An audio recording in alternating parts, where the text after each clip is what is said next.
بسم الله الرحمن الرحيم ياسين والقرآن الحكيم إنك لمن المرسلين على صراط مستقيم تنزيل العزيز الرحيم لتنذر قوما ما أنذر آباؤهم فهم غافلون لقد حق القول على أكثرهم فهم لا يؤمنون إنا جعلنا في أعناقهم أغلالا فهي إلى الأذقان فهم مقمحون وجعلنا من بين أيديهم سدا ومن خلفهم سدا فأغشيناهم فهم لا يبصرون وسواء عليهم أأنذرتهم أم لم تنذرهم لا يؤمنون إنما تنذر من اتبع الذكر وخشي الرحمن بالغيب فبشره بمغفرة وأجر كريم إنا نحن نحيي الموتى ونكتب ما قدموا وآثارهم وكل شيء أحصيناه في إمام مبين واضرب لهم مثلا أصحاب القرية إذ جاءها المرسلون إذ أرسلنا إليهم 2 فكذبوهما فعززنا بثالث فقالوا إنا إليكم مرسلون قالوا ما أنتم إلا بشر مثلنا وما أنزل الرحمن من شيء إن أنتم إلا تكذبون قالوا ربنا يعلم إنا إليكم لمرسلون وما علينا إلا البلاغ المبين قالوا إنا تطيرنا بكم لئن لم تنتهوا لنرجمنكم وليمسنكم منا عذاب أليم قالوا طائركم معكم أئن ذكرتم بل أنتم قوم مسرفون وجاء من أقصى المدينة رجل يسعى قال يا قوم اتبعوا المرسلين اتبعوا من لا يسألكم أجرا وهم مهتدون وما لي لا أعبد الذي فطرني وإليه ترجعون أأتخذ من دونه آلهة إن يردني الرحمن بضر لا تغن عني شفاعتهم شيئا ولا ينقذون إني إذا لفي ضلال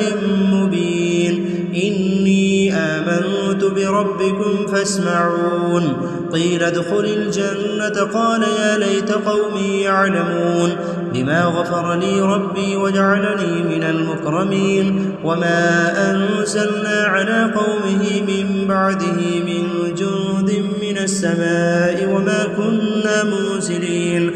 إن كانت إلا صيحة واحدة فإذا هم خامدون يا حسرة على العباد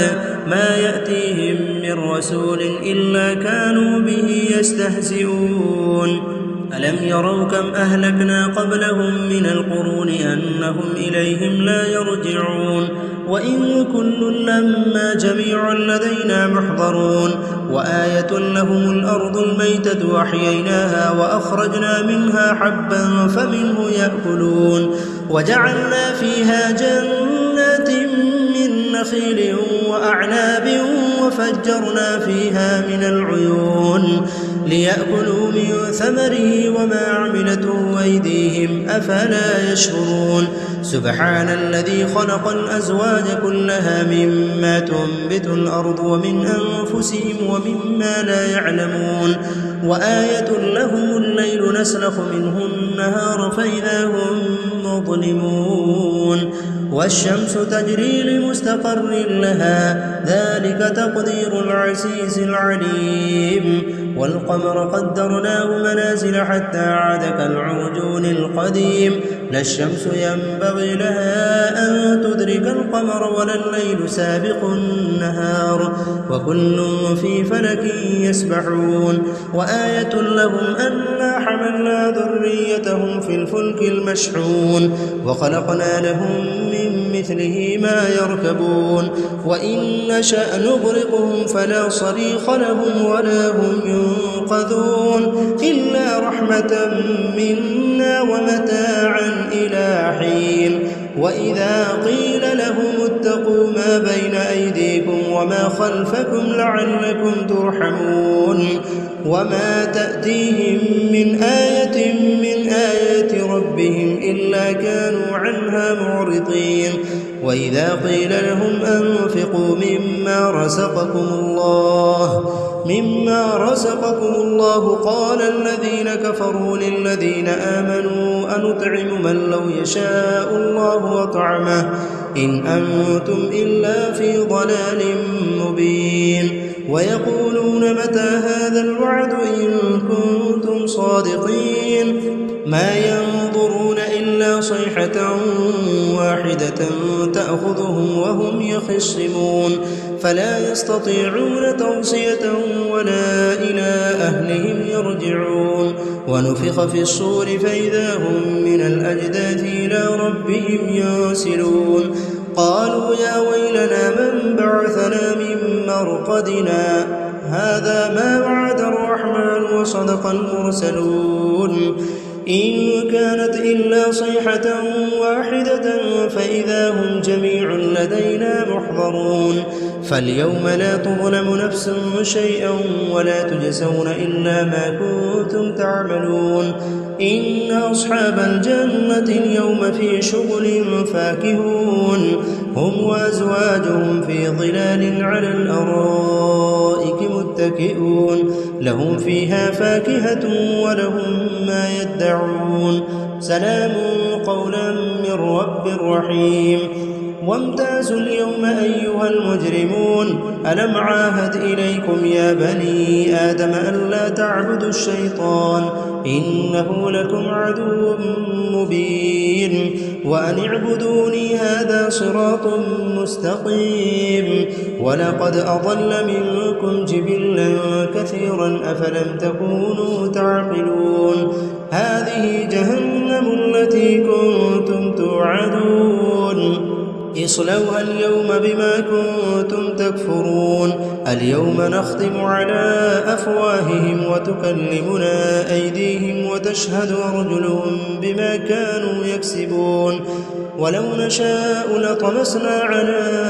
أعينهم فاستبقوا الصراط فأنى يبصرون ولو نشاء لمسخناهم على مكانتهم فما استطاعوا مضيا ولا يرجعون ومن نعمره ننكسه في الخلق أفلا يعقلون وما علمناه الشعر وما ينبغي له إن هو إلا ذكر وقرآن مبين لينذر من كان حيا ويحق القول على الكافرين أولم يروا أنا خلقنا لهم مما عملت أيدينا أنعاما فهم لها مالكون وذللناها لهم فمنها ركوبهم ومنها يأكلون ولهم فيها منافع ومشارب أفلا يشكرون واتخذوا من دون الله آلهة لعلهم ينصرون لا يستطيعون نصرهم وهم لهم جند محضرون فلا يحزنك قولهم إنا نعلم ما يسرون وما يعلنون أولم ير الإنسان أنا خلقناه من نطفة فإذا هو خصيم مبين وضرب لنا مثلا ونسي خلقه قال من يحيي العظام وهي رميم قل يحييها الذي أنشأها أول مرة وهو بكل خلق عليم الذي جعل لكم من الشجر الأخضر نارا فإذا أنتم منه توقدون أوليس الذي خلق السماوات والأرض بقادر على أن يخلق مثلهم بلى وهو الخلاق العليم إنما أمره إذا أراد شيئا أن يقول له كن فيكون فسبحان الذي بيده ملكوت كل شيء وإليه ترجعون بسم الله الرحمن الرحيم الرحمن علم القرآن خلق الإنسان علمه البيان الشمس والقمر بحسبان والنجم والشجر يسجدان والسماء رفعها ووضع الميزان ألا تطغوا في الميزان وأقيموا الوزن بالقسط ولا تخسروا الميزان والأرض وضعها للأنام فيها فاكهة والنخل ذات الأكمام والحب ذو العصف والريحان فبأي آلاء ربكما تكذبان خلق الإنسان من صلصال كالفخار وخلق الجان من مارج من نار فبأي آلاء ربكما تكذبان رب المشرقين ورب المغربين فبأي آلاء ربكما تكذبان مرج البحرين يلتقيان بينهما برزخ لا يبغيان فبأي آلاء ربكما تكذبان يخرج منهما اللؤلؤ والمرجان فبأي آلاء ربكما تكذبان وله الجوار المنشآت في البحر كالأعلام فبأي آلاء ربكما تكذبان كل من عليها فان ويبقى وجه ربك ذو الجلال والإكرام فبأي آلاء ربكما تكذبان يسأله من في السماوات والأرض كل يوم هو في شأن فبأي آلاء ربكما تكذبان سنفرغ لكم أيها الثقلان فبأي آلاء ربكما تكذبان يا معشر الجن والإنس إن استطعتم أن تنفذوا من أقطار السماوات والأرض فانفذوا لا تنفذون إلا بسلطان فبأي آلاء ربكما تكذبان يرسل عليكما شواظ من نار ونحاس فلا تنتصران فبأي آلاء ربكما تكذبان فإذا انشقت السماء فكانت وردة كالدهان فبأي آلاء ربكما تكذبان فيومئذ لا يسأل عن ذنبه إنس ولا جان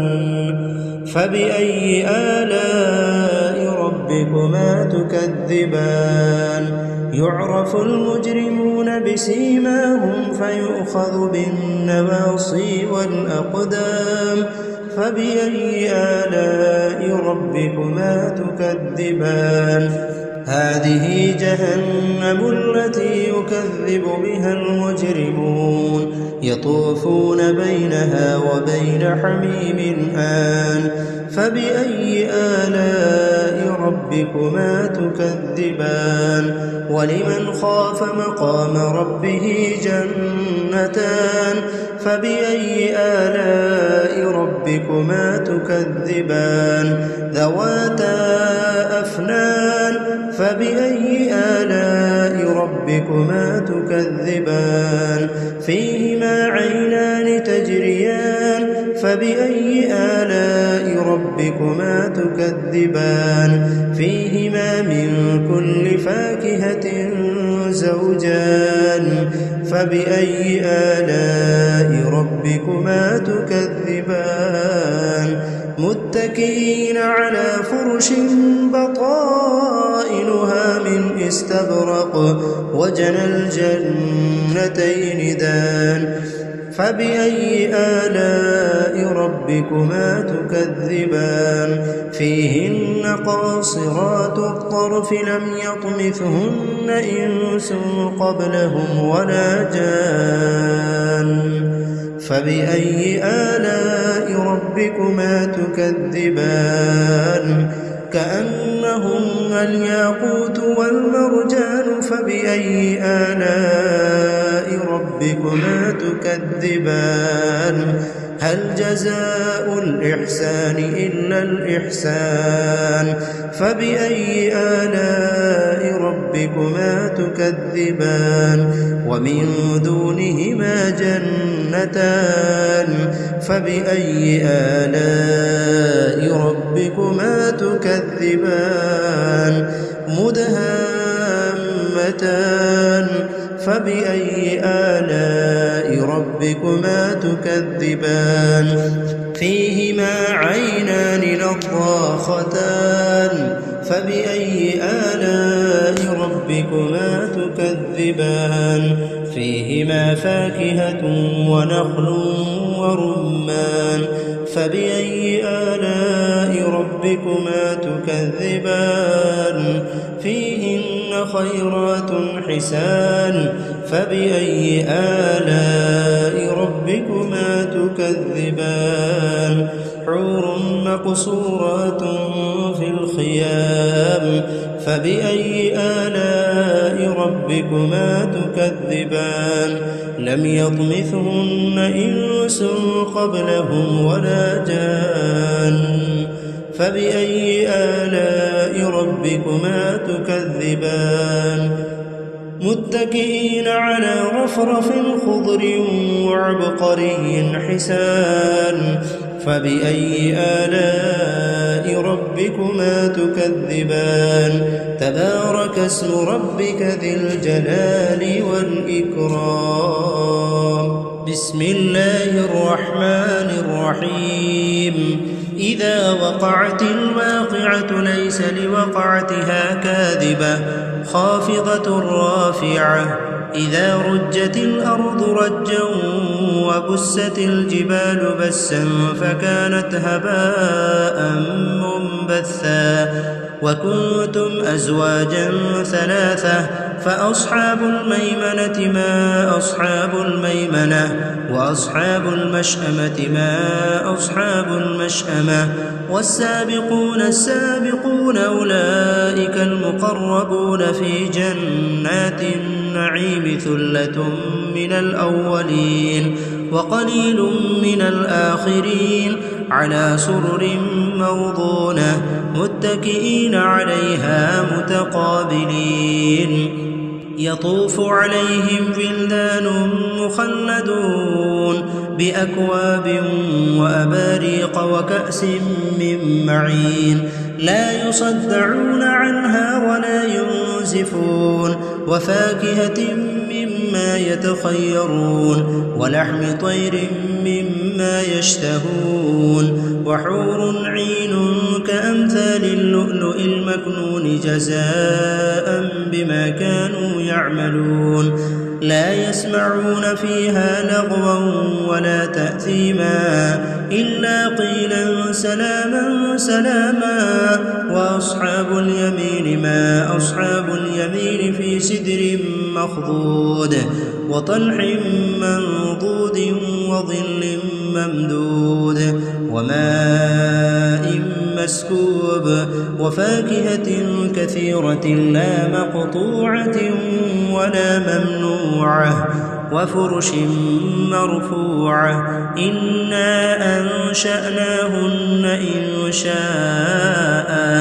فجعلناهن أبكارا عربا أترابا لأصحاب اليمين ثلة من الأولين وثلة من الآخرين.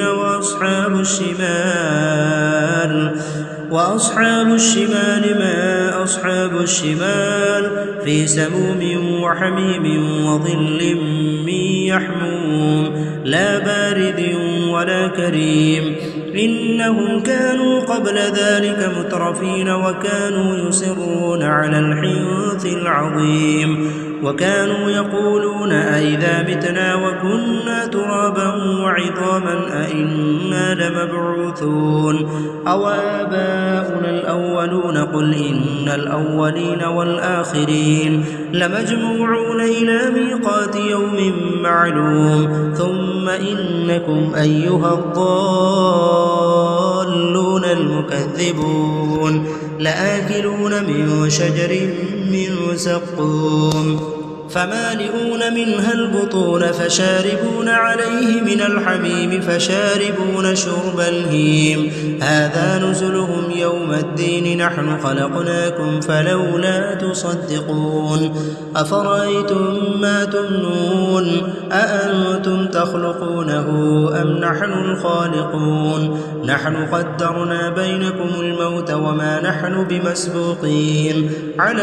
أن نبدل أمثالكم وننشئكم فيما لا تعلمون ولقد علمتم النشأة الأولى فلولا تذكرون أفرأيتم ما تحرثون أأنتم تزرعونه أم نحن الزارعون لو نشاء لجعلناه حطاما فظلتم تفكهون إنا لمغرمون بل نحن محرومون أفرأيتم الماء الذي تشربون أأنتم أنزلتموه من المزن أم نحن المنزلون لو نشاء جعلناه أجاجا فلولا تشكرون أفرأيتم النار التي تورون أأنتم أنشأتم شجرتها أم نحن المنشئون نحن جعلناها تذكرة ومتاعا للمقوين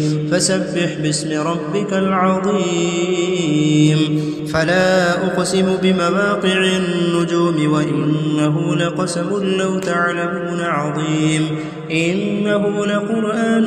كريم في كتاب مكنون لا يمسه إلا المطهرون تنزيل من رب العالمين أفبهذا الحديث أنتم مدهنون وتجعلون رزقكم أنكم تكذبون فلولا إذا بلغت الحلقوم وأنتم حينئذ تنظرون ونحن أقرب إليه منكم ولكن لا تبصرون فلولا إن كنتم غير مدينين ترجعونها إن كنتم صادقين فأما إن كان من المقربين فروح وريحان وجنة نعيم وأما إن كان من أصحاب اليمين فسلام لك من أصحاب اليمين وأما إن كان من المكذبين الضالين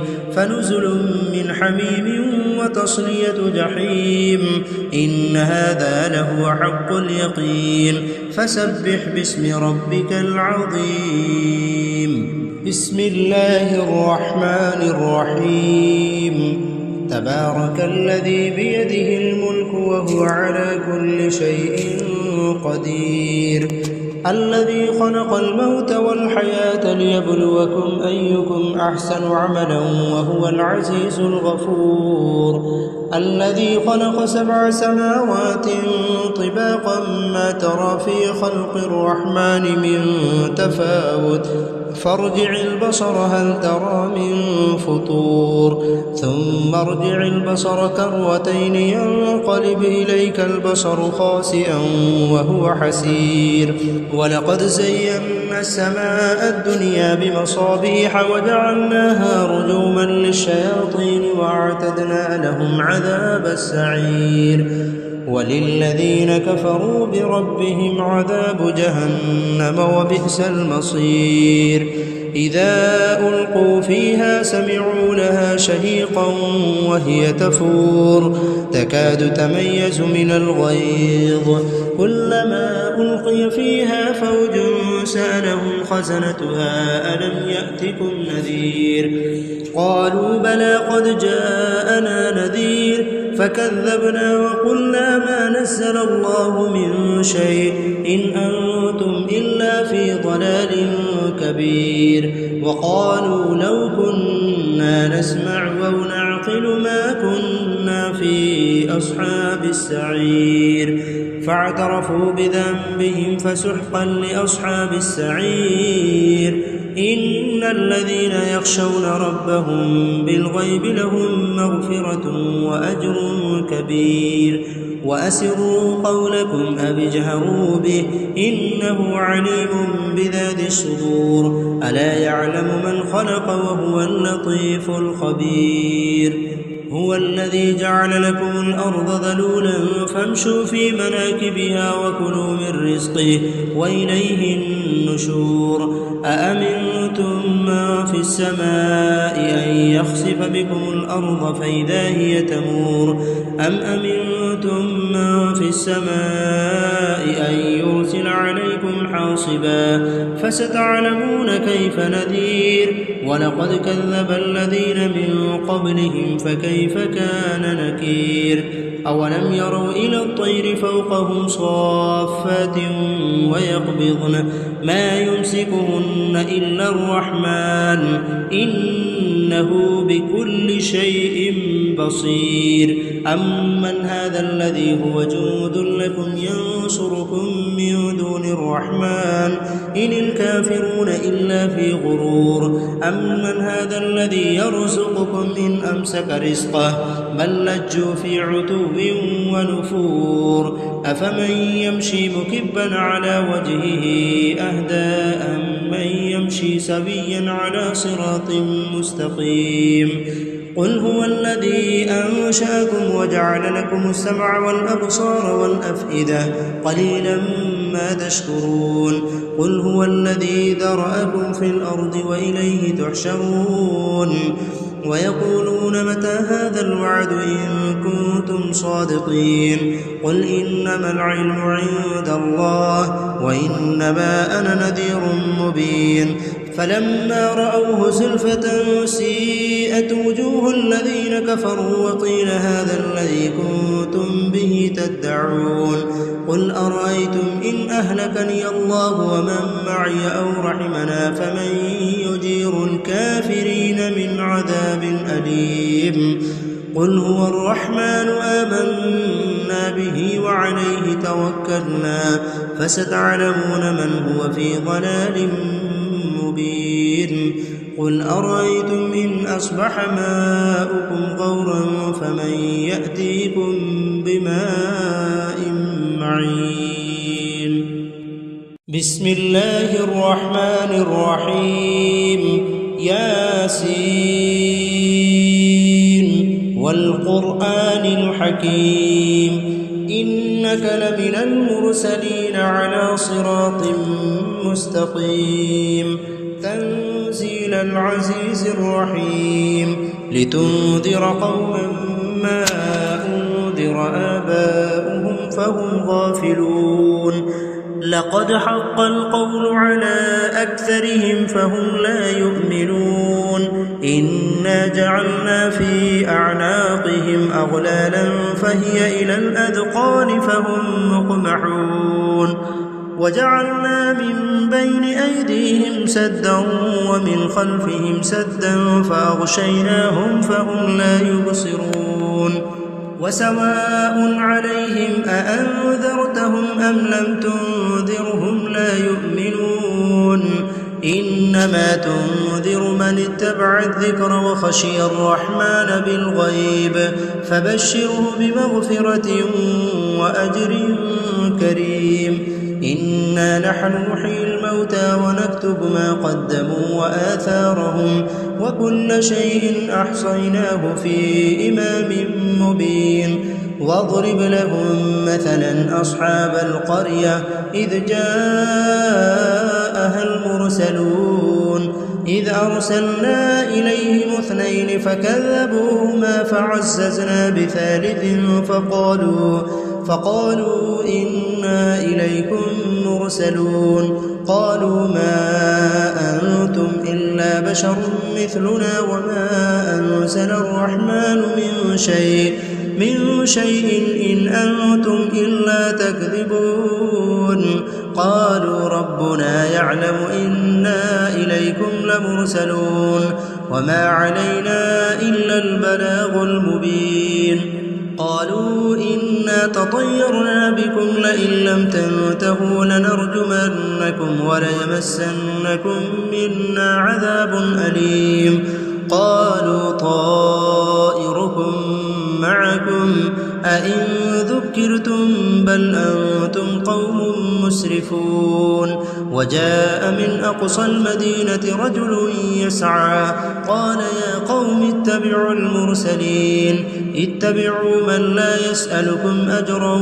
وهم مهتدون وما لي لا أعبد الذي فطرني وإليه ترجعون أأتخذ من دونه آلهة إن يردني الرحمن بضر لا تغن عني شفاعتهم شيئا ولا ينقذون إني إذا لفي ضلال مبين إني آمنت بربكم فاسمعون قيل ادخل الجنة قال يا ليت قومي يعلمون بما غفر لي ربي وجعلني من المكرمين وما أنزلنا على قومه من بعده من جند من السماء وما كنا منزلين إن كانت إلا صيحة واحدة فإذا هم خامدون يا حسرة على العباد ما يأتيهم من رسول إلا كانوا به يستهزئون ألم يروا كم أهلكنا قبلهم من القرون أنهم إليهم لا يرجعون وإن كل لما جميع لدينا محضرون وآية لهم الأرض الميتة وأحييناها وأخرجنا منها حبا فمنه يأكلون وجعلنا فيها جنات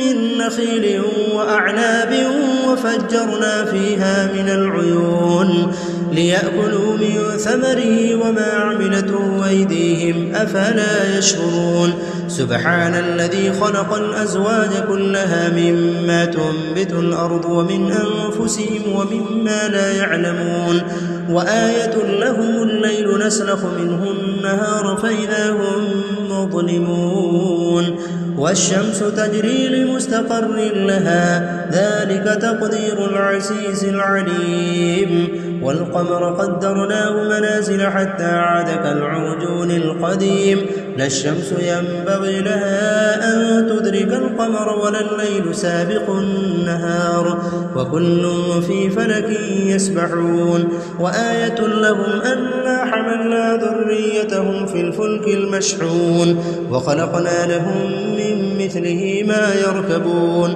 وإن نشأ نغرقهم فلا صريخ لهم ولا هم ينقذون إلا رحمة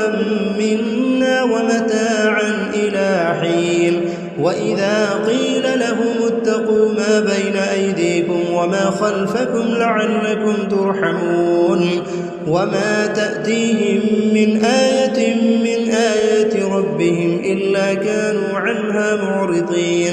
وإذا قيل لهم أنفقوا مما رزقكم الله قال الذين كفروا للذين آمنوا أنطعم من لو يشاء الله أطعمه إن أنتم إلا في ضلال مبين ويقولون متى هذا الوعد إن كنتم صادقين ما ينظرون إلا صيحة واحدة تأخذهم وهم يخصمون فلا يستطيعون توصية ولا إلى أهلهم يرجعون ونفخ في الصور فإذا هم من الأجداث إلى ربهم ينسلون قالوا يا ويلنا من بعثنا من مرقدنا هذا ما وعد الرحمن وصدق المرسلون إن كانت إلا صيحة واحدة فإذا هم جميع لدينا محضرون فاليوم لا تظلم نفس شيئا ولا تجزون إلا ما كنتم تعملون إن أصحاب الجنة اليوم في شغل فاكهون هم وأزواجهم في ظلال على الأرائك متكئون لهم فيها فاكهة ولهم ما يدعون سلام قولا من رب رحيم وامتازوا اليوم أيها المجرمون ألم عاهد إليكم يا بني آدم ألا تعبدوا الشيطان إنه لكم عدو مبين وأن اعبدوني هذا صراط مستقيم ولقد أضل منكم جبلا كثيرا أفلم تكونوا تعقلون هذه جهنم التي كنتم توعدون اصلوها اليوم بما كنتم تكفرون اليوم نختم على أفواههم وتكلمنا أيديهم وتشهد أرجلهم بما كانوا يكسبون ولو نشاء لطمسنا على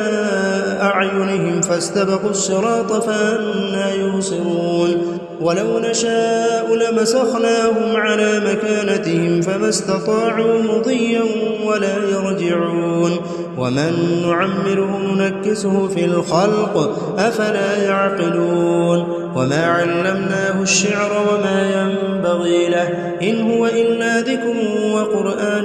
مبين لينذر من كان حيا ويحق القول على الكافرين أولم يروا أنا خلقنا لهم مما عملت أيدينا أنعاما فهم لها مالكون وذللناها لهم فمنها ركوبهم ومنها يأكلون ولهم فيها منافع ومشارب أفلا يشكرون واتخذوا من دون الله آلهة لعلهم ينصرون لا يستطيعون نصرهم وهم لهم جند محضرون فلا يحزنك قولهم إنا نعلم ما يسرون وما يعلنون أولم ير الإنسان أنا خلقناه من نطفة فإذا هو خصيم مبين وضرب لنا مثلا ونسي خلقه قال من يحيي العظام وهي رميم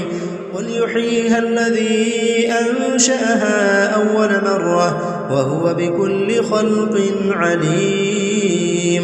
الذي جعل لكم من الشجر الأخضر نارا فإذا أنتم منه توقدون أوليس الذي خلق السماوات والأرض بقادر على أن يخلق مثلهم بلى وهو الخلاق العليم إنما أمره إذا أراد شيئا أن يقول له كن فيكون فسبحان الذي بيده ملكوت كل شيء وإليه ترجعون بسم الله الرحمن الرحيم الرحمن علم القرآن خلق الإنسان علمه البيان الشمس والقمر بحسبان والنجم والشجر يسجدان والسماء رفعها ووضع الميزان ألا تطغوا في الميزان وأقيموا الوزن بالقسط ولا تخسروا الميزان والأرض وضعها للأنام فيها فاكهة والنخل ذات الأكمام والحب ذو العصف والريحان فبأي آلاء ربكما تكذبان خلق الإنسان من صلصال كالفخار وخلق الجان من مارج من نار فبأي آلاء ربكما تكذبان رب المشرقين ورب المغربين فبأي آلاء ربكما مرج البحرين يلتقيان بينهما برزخ برزخ لا يبغيان فبأي آلاء ربكما تكذبان يخرج منهما اللؤلؤ والمرجان فبأي آلاء ربكما تكذبان وله الجوار المنشآت في البحر كالأعلام فبأي آلاء ربكما تكذبان كل من عليها فان ويبقى وجه ربك ذو الجلال والإكرام فبأي آلاء ربكما تكذبان يسأله من في السماوات والأرض كل يوم هو في شأن فبأي آلاء ربكما تكذبان سنفرغ لكم أيها الثقلان فبأي آلاء ربكما تكذبان يا معشر الجن والإنس إن استطعتم أن تنفذوا من أقطار السماوات والأرض فانفذوا لا تنفذون إلا بسلطان فبأي آلاء ربكما تكذبان يرسل عليكما شواظ من نار ونحاس فلا تنتصران فبأي آلاء ربكما تكذبان فإذا انشقت السماء فكانت وردة كالدهان فبأي آلاء ربكما تكذبان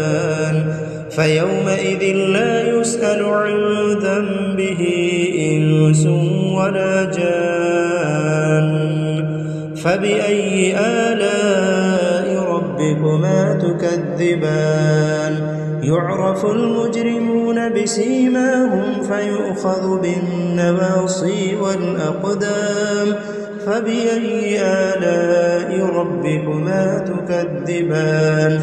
هذه جهنم التي يكذب بها المجرمون يطوفون بينها وبين حميم آن فبأي آلاء ربكما تكذبان ولمن خاف مقام ربه جنتان فبأي آلاء ربكما تكذبان ذواتا أفنان فبأي آلاء ربكما تكذبان فيهما عينان تجريان فبأي آلاء ربكما تكذبان فيهما من كل فاكهة زوجان فبأي آلاء ربكما تكذبان متكئين على فرش بطائنها من استبرق وجنى الجنتين دان فبأي آلاء ربكما تكذبان فيهن قاصرات الطرف لم يطمثهن إنس قبلهم ولا جان فبأي آلاء ربكما تكذبان كأنهن الياقوت والمرجان فبأي آلاء ربكما تكذبان هل جزاء الإحسان إلا الإحسان فبأي آلاء ربكما تكذبان ومن دونهما جنتان فبأي آلاء ربكما تكذبان مدهامتان فبأي آلاء ربكما تكذبان فيهما عينان نضاختان فبأي آلاء ربكما تكذبان فيهما فاكهة ونخل ورمان فبأي آلاء ربكما ربكما تكذبان فيهن خيرات حسان فبأي آلاء ربكما تكذبان حور مقصورات في الخيام فبأي آلاء ربكما تكذبان لم يطمثهن إنس قبلهم ولا جان فبأي آلاء ربكما تكذبان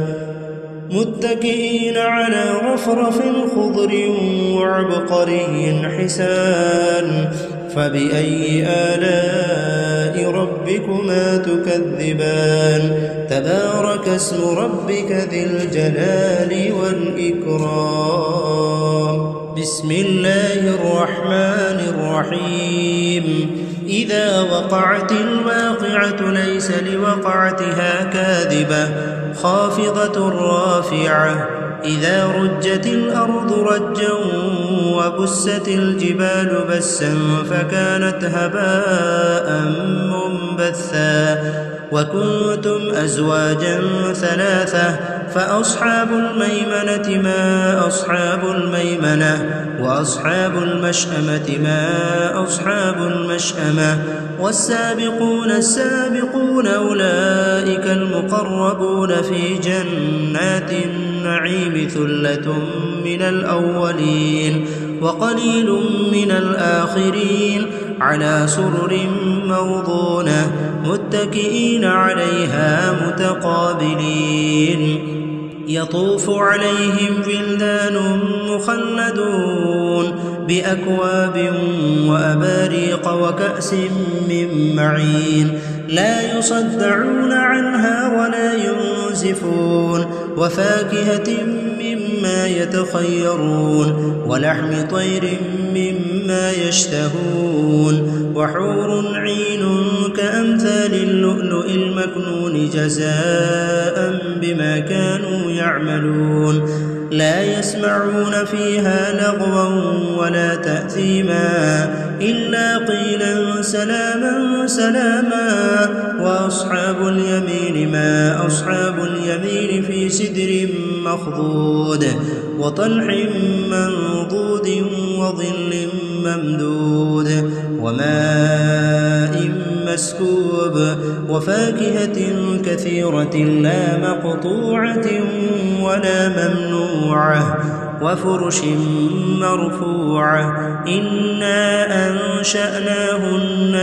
إنشاء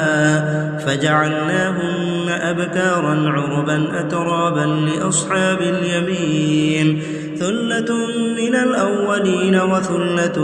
من الآخرين وأصحاب الشمال ما أصحاب الشمال في سموم وحميم وظل من يحموم لا بارد ولا كريم إنهم كانوا قبل ذلك مترفين وكانوا يصرون على الحنث العظيم وكانوا يقولون أئذا متنا وكنا ترابا وعظاما أئنا لمبعوثون أو آباؤنا الأولون قل إن الأولين والآخرين لمجموعون إلى ميقات يوم معلوم ثم إنكم أيها الضالون المكذبون لآكلون من شجر من زقوم فمالئون منها البطون فشاربون عليه من الحميم فشاربون شرب الهيم هذا نزلهم يوم الدين نحن خلقناكم فلولا تصدقون أفرأيتم ما تمنون أأنتم تخلقونه